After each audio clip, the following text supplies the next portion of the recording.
والأنبياء والرسل كلهم لحسن الأخلاق فهذا هو ده يدلنا إن شاء الله، ونرجو أن نلتقي جميعا في حب مصر وفي الخير، وجزاكم الله خير. فنقول ما رواه الإمام ابن ماجه رحمه الله أن النبي صلى الله عليه وسلم وهو على فراش الموت كان من آخر كلماته: الله الله في قبط مصر، الله الله في قبط مصر.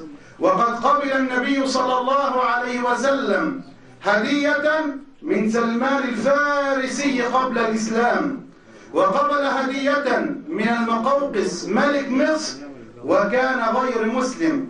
وهذا كلام العلامة القرضاوي رحمه الله مع ما نكن له من حب واحترام، ونعلم جميعا مقداره عند المصريين جميعا.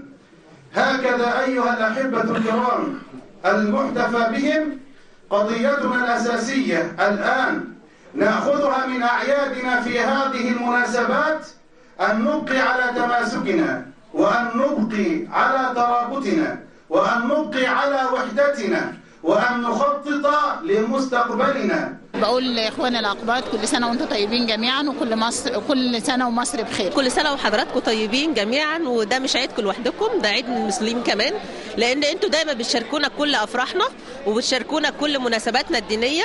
وكل سنة وأنتم طيبين، وربنا يدومها علينا محبة يا رب. كل سنة ومصر كلها طيبة على المسلمين وعلى المسيحيين، ونعيش في سلام ومحبة دايما كده يا رب.